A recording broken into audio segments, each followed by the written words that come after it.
Good evening. This is Akashvani and I am Abhishek Mukhopadhyay with the news at 9.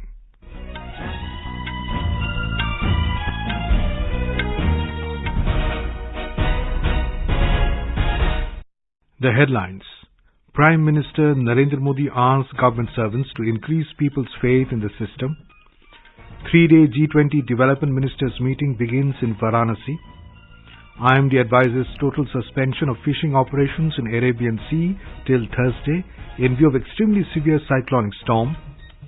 India beat 4-time champion South Korea 2-1 to lift Women's Junior Hockey Asia Cup in Japan. And in cricket, Australia win ICC World Test Championship final, defeating India by 209 runs at Oval in England. Prime Minister Narendra Modi has said it is the responsibility of all government servants to increase faith of people in the government system. Speaking after inaugurating the first ever National Training Conclave at the International Exhibition and Convention Centre in New Delhi today, Mr. Modi underlined that the government has never lacked talented, dedicated and committed officials. He added that the training modules should be oriented and developed in a way that these aspects are inculcated in the government officials. He credited the success of Swachh Bharat Mission, Aspirational Districts Program, Amrit Sarovar and the substantial share of India in digital payments in the world to public participation.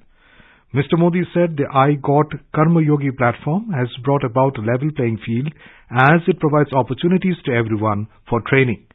The conclave aimed at strengthening the training infrastructure for civil servants across the country was hosted by the Capacity Building Commission. Earlier in a tweet, Mr. Modi said today's National Training Conclave is a part of government's efforts to learn and serve better. The G20 Development Ministers meeting began today in Varanasi city of Uttar Pradesh. The Union Minister of External Affairs, Dr. S. Jaishankar, is chairing the meeting, which will continue till 13 June. Before the important session tomorrow, Mr. Jaishankar met with EU Commissioner for International Partnerships, Secretary General of United Nations Conference on Trade and Development, German Minister for Economic Cooperation and Development, and Australian Development Minister, among other dignitaries today. Around 200 delegates are taking part in the summit. More from a correspondent.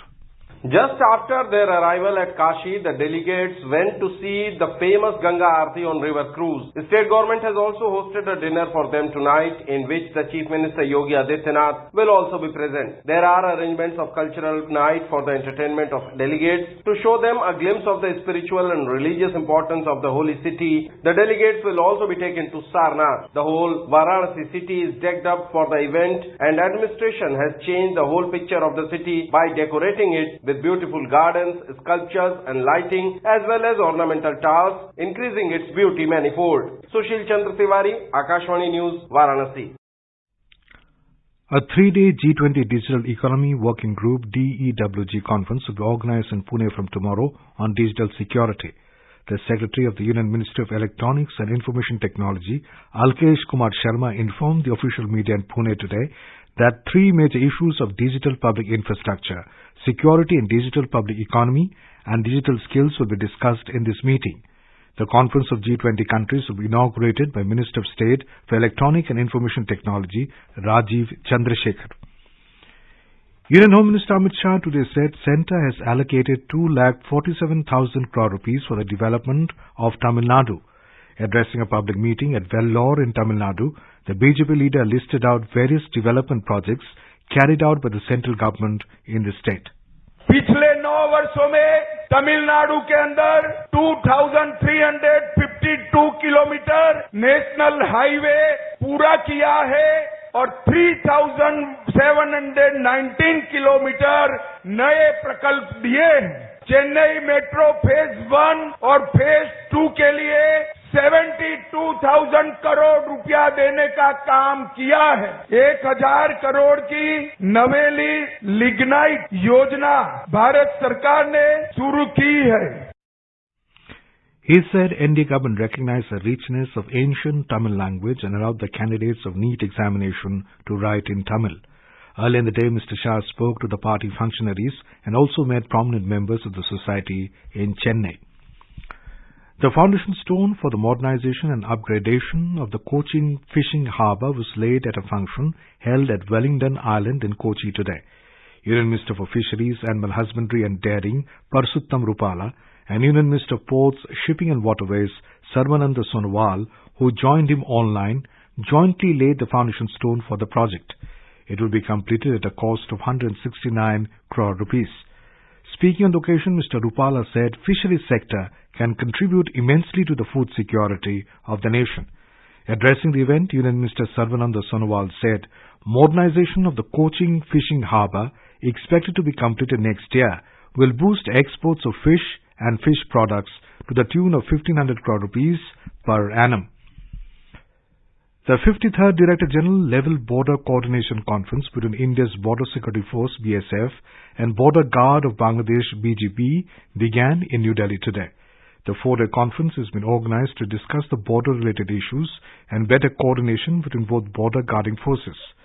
During the course of conference, discussions will also be held on how to jointly curb the various trans-border crimes and timely sharing of information between both the border guarding forces.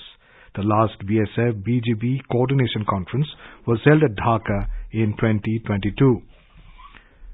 Government e-marketplace GEM will organize buyer-seller workshops in all the 75 districts of Uttar Pradesh from tomorrow.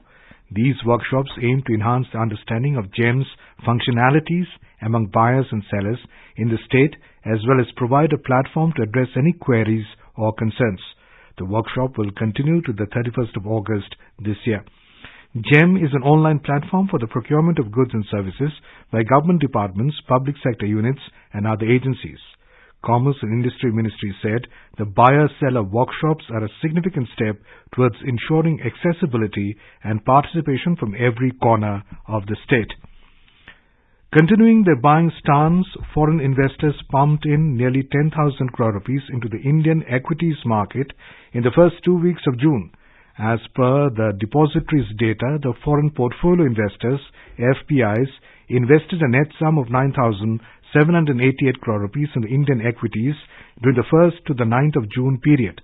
Apart from equities, they also invested 592 crore rupees in the debt market during the same period, taking the total investment in the Indian capital markets to 10,380 crore rupees. This is Akashvani giving you the news. For quick news updates around the clock, follow us on our Twitter handle at AIR News Alerts. As the Narendra Modi government has completed 9 years in office, Akashvani News brings a series of special stories on the initiatives taken by the government.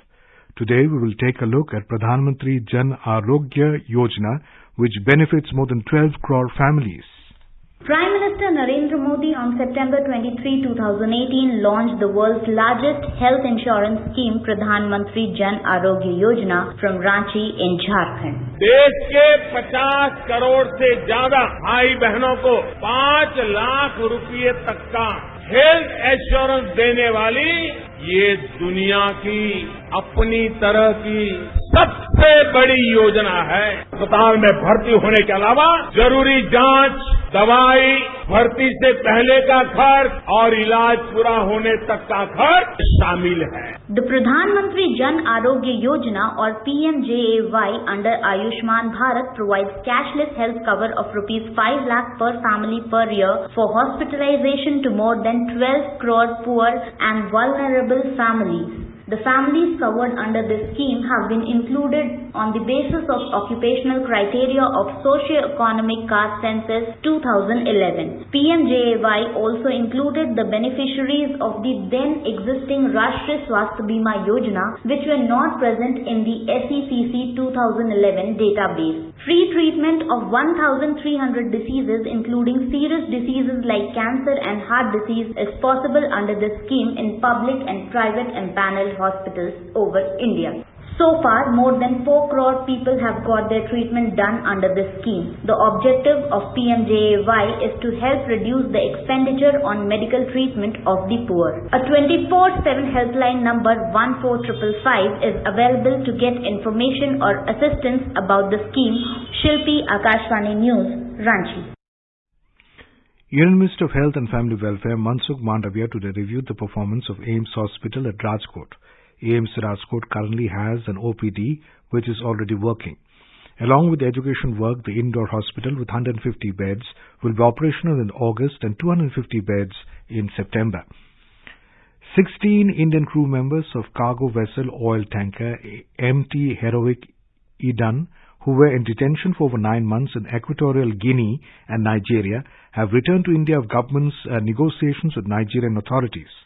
Official sources today said that 26 crew members of the cargo vessel, including 16 Indians, were in detention since August last year.